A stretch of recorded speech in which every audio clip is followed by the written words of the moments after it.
भगवान ऐसे बेटे बहू दें कि माता पिता के मन में विचार आया और बेटे बहू प्रसन्न चित्त में आकर कह देते हैं। नहीं तो आज की बहुआ कहती क्या करना करके, इतना व्यापार छोड़कर जाएंगे, काम छोड़कर जाएंगे, दिल्ली में इतना फैलारा छोड़कर जाएंगे, बच्चे छोटे छोटे हैं, पढ़ाई का टाइम चल रहा है, रहने दो। बेटे कहेंगे कि हमको ये टाइम नहीं मिलता, रहने दो। पर धन्यवाद सुराना जी आपके बच्चों को जो दिल से कहते हैं हर पल हर घड़ी। जब गए तो बच्चे कहते हैं केवल एक कथा नहीं गुरुजी, आप तो बाबा से विनती करना कि हर साल कथा करवाते रहें। बस यही शिव कृपा, यही शिव कृपा। कमाया कमाया छोड़ गए, अंत में बच्चों के पास चला गया। तुमने अपनी जिंदगी के लिए करा क्या? घर बनाया बच्चों के लिए, जायदाद एकत्रित करी बच्चों के लिए, धन बड़ा बड़ा कर इकट्ठा करा बच्चों के लिए। तुम तो सही से 2 रोटी भी नहीं खा सके। चिंता कर कर कर टेंशन कर कर कर शुगर हो गई, चिंता कर कर कर टेंशन कर कर कर बीपी हो गया। ना घी की रोटी खा सकते, ना कोई अच्छी पनीर की सब्जी खा सकते, और ना मीठा गुलाब जामुन पेड़ा लड्डू खा सकते क्योंकि शुगर हो गई। और कमाते कमाते जिंदगी निकल गई। अपने लिए करा क्या तुमने? भजन भी अगर सही से कर लेते तो वो परमात्मा भी कहता कि हाँ कुछ मेरे लिए करा।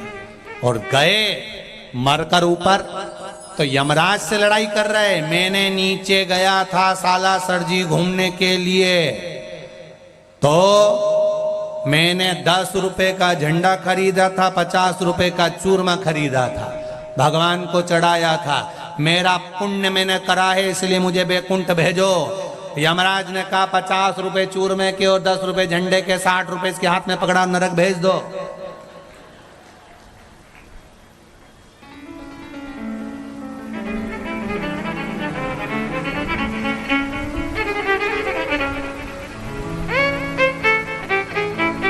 दान इतना सा करा और बखान माँ बैकुंठ के दरवाजे पर भी जाकर झगड़ा कर रहा है, मुझे अंदर जाने दो, मुझे बैकुंठ जाने दो। तो बैकुंठ अधिपति ने भी पूछ लिया, यमलोक में यमराज ने पूछ लिया, तूने पुण्य क्या करा वो तो बता। मेरे पास इतनी जमीन थी वो तो बच्चों को दिया आया, तो वो भी तो दान कहलाएगी। कोई दान मान नहीं, जोड़ जोड़ के सारे परिवार को दे दिया, कौन सा दान पुण्य कर दिया?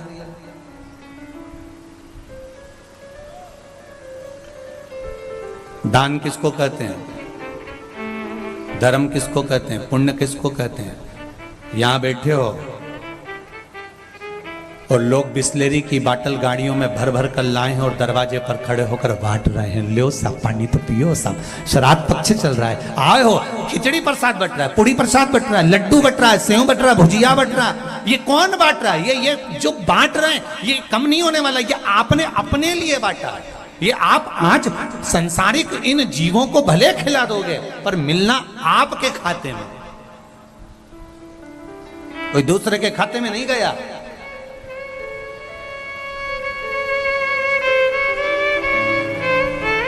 आज एक पत्र आया था बड़ा बड़ा विचित्र, और शायद इसमें भी है वो पत्र कि वो ढूंढना पड़ेगा, जिसने लिखा होगा वो खड़ी हो जाना भले, कि मेरा जवान की जवान बेटा 22 साल का मर गया। जिसने पत्र लिखा है मैंने थोड़ा सा ध्यान दिया है, जिसने लिखा होगा वो खड़ी हो जाना। 22 वर्ष का मेरा बेटा मर गया गुरुदेव, कोरोना में। जवान की जवान चले गया मेरा बेटा, और अब मैं क्या कर सकती हूँ उसके लिए? मैं उस बच्चे के लिए क्या करूं? हमने पहले भी कथा में कहा, कल भी बोले, आज फिर बोलते हैं। श्राद्ध पक्ष चल रहा है। 19 तारीख से अशोकनगर में मध्य प्रदेश में कथा प्रारंभ होगी, दोपहर में 1 बजे से 4 बजे तक। जो लोग अशोकनगर के आसपास रहने वाले हैं वो वहां पर कथा सुनो, जो दूर रहने वाले हैं वो टीवी पर, आस्था चैनल, फेसबुक पर कथा सुनो। और एक बात याद रखना, जो कुंवारी अवस्था में गए हैं, अधोगति में मरे हैं, अधोगति में चले गए हैं, एक निवेदन करना चाहूंगा, उनका नाम गोत्र लेकर आप कथा टीवी के सामने भी सुनो। फोटो हो तो रख लो, नहीं हो तो जरा सा 2 दाने 4 दाने चावल के, अगर वो भी नहीं हो तो एक बेलपत्र रखो और दिल से 7 दिन की पूरी शिव महापुराण की कथा, तर्पण शिव महापुराण सुनो। वो बेलपत्री एक ही लो, भले वो 7 दिन एक कॉपी में रख लो, किताब के अंदर रख लो, वो किताब अपने पास रख लो। 7 दिन में वो सूख भी जाएगी, सीधी की सीधी भी रहेगी। 7वें दिन उसको किसी शिवालय में, शंकर के द्वार या शंकर के मंदिर में कहीं पर ले जाकर उसका नाम लेकर चढ़ा दो कि बाबा मैंने तेरे लिए इस कथा को सुना, जो कोरोना महामारी में तड़प कर चला गया, या अधोगति में मर गया, एक्सीडेंट में मर गया, गर्भ में चले गया। ये तर्पणचु महापुराण की कथा श्राद्ध पक्ष के चालू होगी 19 तारीख से 25 तारीख तक विराम होगी। अमावस्या के दिन उसका विराम है। आप कथा का स्मरण करिए।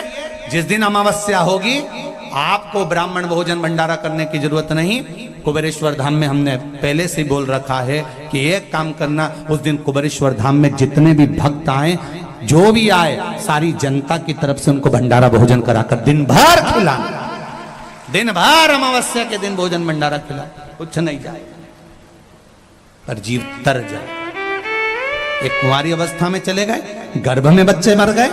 यहां तक शास्त्र कहता है गर्भस्थ 4 महीने के ऊपर भी अगर संतान जाती है तो उसकी मुक्ति का यत्न करना चाहिए। और कैसे होगा? जो कुंवारी अवस्था में मर जाता है, शिव महापुराण की कथा कहती है युद्ध के मैदान में कौरव और पांडवों का युद्ध हो रहा है। उस युद्ध के मैदान में जब कुरुक्षेत्र की भूमि पर युद्ध प्रारंभ होने वाला था तो उस समय पर चंडी प्रकट हो गई और चंडी ने कहा, सुनो रे कौरव और पांडव, अपने परिवार में से किसी एक एक की बलि देना पड़ेगी। कौरव खुश हो गए कि हमारे तो 100 भाई, एक की बलि भी दे देंगे तो चल जाएगा, पर पांडव में तो 5 हैं, 5 में से एक मर गया तो 4 ही बचेंगे, बलि किसकी देंगे? ये पांडवों की नींद उड़ गई। रात को नींद नहीं आ रही। द्वारिकाधीश ने जाकर पूछा, क्या हो गया पांडवों, सो नहीं रहे हो? नींद नहीं है आंखों में। हम 5 में से किसी एक की बलि देना है कुरुक्षेत्र के मैदान में, तब चंडी प्रसन्न होगी, तब युद्ध कर सकते हैं हम।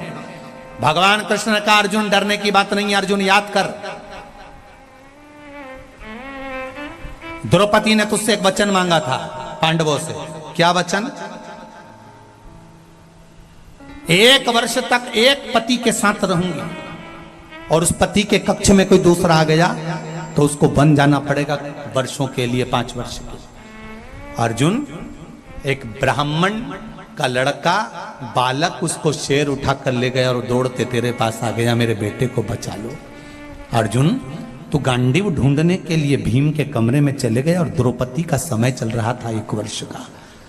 द्रौपदी ने कहा था, अगर मेरे कक्ष में जिस पति के साथ रह रही हूं 1 साल, उसके कक्ष में दूसरा पति आया तो उसको वन जाना पड़ेगा 5 वर्ष के लिए। अर्जुन, तेरे को वन जाना पड़ा और वन में गया तो तूने फिर विवाह करा उनपी के साथ।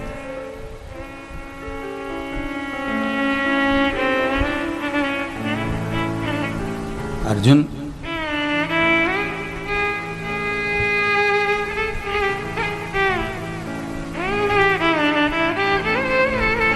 तेरा एक बेटा हो गया जिसका नाम था आरावन। जा उस आरावन को लेकर आ, जो वन में तेरे 5 वर्ष रहने पर तूने जो विवाह करा था लिपि के साथ में, वहां पर जो बेटा हुआ उसको लेकर आ। आरावन को अर्जुन लेकर आए। भगवान कृष्ण ने कहा, रावण तुम आए हो, तुम्हें मालूम है तुम्हें क्यों बुलाया है? आरावन कहते हैं, मेरे पिता के लिए युद्ध लड़ने के लिए कौरवों से। नहीं आरावन, तुम्हारी बलि चढ़ना है, चंडी को बलि देना। आरावन कहते हैं, द्वारिका रे नाथ, मरने को तो तैयार बैठा हूं क्योंकि पिता के लिए मरना है, पर युद्ध के मैदान में मरूंगा तो वीरों की गति होगी और ऐसे मरूंगा तो नरक भोगना पड़ेगा। मैं कुंवारा हूं, मेरी शादी नहीं हुई है, और अगर मैं कुंवारा मर गया तो मुझे सारे नरकों को भोगना पड़ेगा और प्रेत की योनि में पड़ा रहना पड़ेगा, भटकना पड़ेगा, मेरी मुक्ति नहीं होगी। शादीशुदा व्यक्ति मरता है तो उसका तर्पण होता है, तिलांजलि होती है, पिंड होता है, गया होती है, ब्रह्म कपाली होती है, उसको सब कुछ मिलता है। ब्राह्मण भोजन करेगा तो उसको भाग मिलेगा, यज्ञ करा तो उसका भाग पितरों को मिलेगा, पर मैं आहूतों की गिनती में आ जाऊंगा, क्योंकि कुंवारा मरा तो मैं आहूतों की गिनती में आ जाऊंगा। मेरी मुक्ति नहीं होगी। ना तो मेरा तर्पण होता है, ना मेरी तिलांजलि होती है, ना मेरा ब्राह्मण भोज होता है, ना मेरा पिंड होता है। कोई पिंड भी कर देता है तो मुझे नहीं मिलता है। मेरे लिए कुछ करिए। द्वारका नाथ ने कहा, तो क्या चाहिए तुमको? पहले मेरी शादी कर दो, फिर मेरी बलि चढ़ा दो, मैं मरने को तैयार बैठा हूं। ठीक है। द्वारकाधीश ने अर्जुन से कहा कल इसकी बलि चढ़ना है, आज की तारीख में लड़की ढूंढो और इसकी शादी करो। कोई नहीं मिला। भगवान कृष्ण को याद आया, भगवान ब्रह्मा जी को जब अर्धनारीश्वर स्वरूप का दर्शन भगवान शंकर ने कराया था और ब्रह्मा जी ने सृष्टि की रचना करी थी, आधा पुरुष आधा स्त्री भगवान ब्रह्मा जी ने बनाना था, तो भगवान ने दोनों को जोड़कर बना दिया था, तो किन्नरों की सृष्टि बन गई थी। जब किन्नरों की सृष्टि बन गई थी तब भगवान विष्णु को हंसी आ गई थी, तो शंकर भगवान ने कहा था नारायण तुम किन्नरों को देखकर हंसे हो, इसलिए पृथ्वी पर जाकर तुम्हें किन्नर बनना पड़ेगा। तुम हंसे हो इन किन्नरों को देखकर, इसलिए मृत्यु लोक में जाकर तुम्हें किन्नर बनना पड़ेगा। भगवान कृष्ण को याद आया कोई लड़की नहीं मिल रही, तो मुझे शंकर भगवान का वचन था, तो भगवान कृष्ण ने आधी रात को किन्नर का स्वरूप धारण कर लिया और किन्नर बनकर आरावन के साथ में भगवान ने विवाह कर लिया। आज भी किन्नरों की शादी आरावन के साथ होती है, इसलिए किन्नर मांग भरते हैं, मंगलसूत्र पहनते हैं, पाँव में बिच्छूड़ी पहनते हैं, किन्नर हाथ में चूड़ा पहनते हैं, क्योंकि आज भी इनका विवाह, इसलिए शुभ कार्य में किन्नरों को बुलाया जाता है। झोली भरते हैं, गोदी भरते हैं। किन्नर प्रथम सृष्टि किन्नरों की बनी थी, प्रथम सृष्टि आया। भगवान कृष्ण आरावन के साथ में किन्नर बन विवाह किया। दूसरे दिन आरावन के प्राण छूटे, भगवान बिलक कर रोए। तो यहां शास्त्र कह रहा है कि कुंवारी अवस्था में मरेगा, पिंड तक नहीं, तर्पण तक नहीं, तिलांजलि तक नहीं। तो उनके लिए स्वयं श्रीमद् भागवत में लिखा है कि भागवत पितरों को तारती है। शिव महापुराण में लिखा है कि सारी पुराणों के प्रबलता में शिव महापुराण जो अधोगति में मर गए, कुंवारे मर गए, गर्भ में मर गए, कैसे भी चले गए, बहुत अरमान थे, अभी मुझे ये करना है, अभी मुझे वो करना है, अचानक मर गया, अटैक आ गया, शुगर बढ़ गई, बीपी बढ़ गया, कहीं पड़ा मर गया। और बहुत अभिलाषा मन में थी, मरना नहीं चाहता था तो भी मर गया, अभिलाषा बहुत थी। पार्वती जी कहती हैं शिव जी से इनकी गति, इनकी मुक्ति कैसे होगी? शंकर भगवान कहते हैं उसके लिए शिव महापुराण है, जो दिल से सुन लेगा उसको ना पिंड ना तर्पण कुछ नहीं चाहिए, वो तर गया। क्यों छोड़ो मौका, क्यों छोड़ो? हम तो कहेंगे 19 तारीख से कथा है तो टीवी का वॉल्यूम भी थोड़ा बढ़ा दीजिए। आस पास में कोई गति बिगड़ गई होगी, मरा होगा, चले गया होगा, उसको भी थोड़ी सी आवाज भले 1 सेकंड की जाए पर उसके कानों में चली जाए, 1 सेकंड की जाए। लोग कहेंगे मम्मी पागल हो गई हो क्या, टीवी की आवाज इतनी तेज कर रखी है। कोई बात नहीं बेटा, 3 घंटे की बात है, 2.5 घंटे की बात है। थोड़ा अगर दुकानों पर तुम्हारे एलईडी लगी है, दुकानों पर टीवियां लगी हैं, तो दुकानों पर भी 1 बजे से 4 बजे तक टीवी की आवाज भले ग्राहक आए उसके कानों में भी चले जाए। व्यापार चल रहा है उसके कानों में भी जाए, रोड पे से निकल के जा रहा है उसके कानों में भी चले जाए। ना जाने उन गलियों में कितने कोरोना में कितने जीव गए होंगे, कितने जीव चले गए होंगे, कितने। उनकी गति को सुधारना। अशोकनगर में तो भाग्यशाली हैं जो ये कथा अशोकनगर के नवीन कृषि मंडी में हो रही है, जिसको वहाँ के आयोजक डॉक्टर कृष्णपाल जी यादव, डॉक्टर अनुराधा जी यादव सांसद महोदय करा रहे हैं। वो तो आनंद का विषय है, पर सबके लिए जीवन का एक आनंद देना। महाराज शंकर भगवान के सामने पार्वती जी का एक आनंद भाव प्रकट हुआ। समय आया, भगवान शंकर ने पार्वती जी को देखा।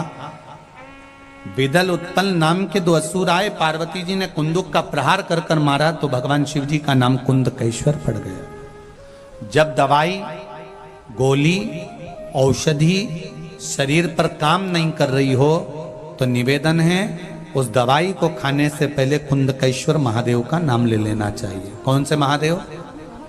जम के बोलो जरा, कुंदकेश्वर। और एक बात और अच्छे से, जैसे एक पत्र में आया है, देगा ना, सुला भी देगा ना, तो उस तरह वो नहीं चलाएगा, उस तरह मेरा महादेव चलाएगा।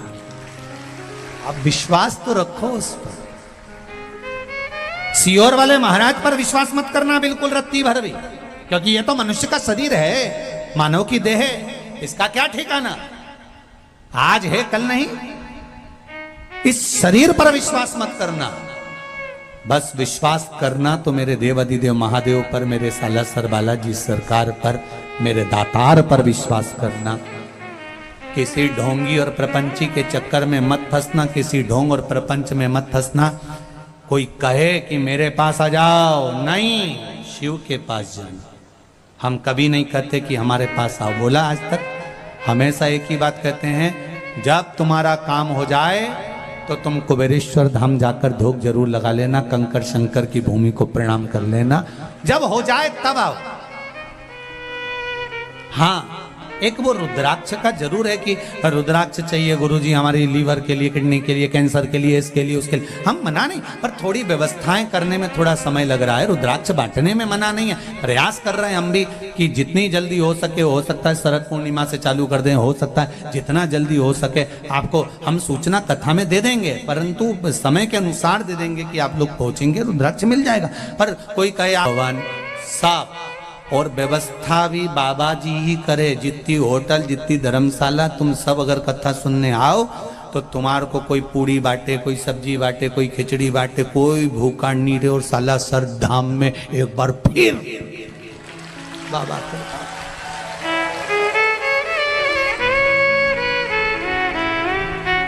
पर तुमसे निवेदन है, तुम ऐसा आना जाना मत करना। तुम गाड़ी से रोज आती हो, रोज जाती हो, हमारा दिल दुखता है बहुत। कारण क्योंकि आती तो तुम आराम से जल्दी जल्दी, जाने में बहुत आई रहती है, गाड़ी भगाओ, गाड़ी भगाओ, गाड़ी भगाओ। उसमें हमको बड़ा दुख होता है, कहीं तेज गाड़ी ना चलाओ, धीरे चलाओ, रास्ते से चलाओ, आराम से चलाओ, सब अपने अपने गंतव्य पर पहुंचे। उससे बढ़कर खुशी क्या होगा।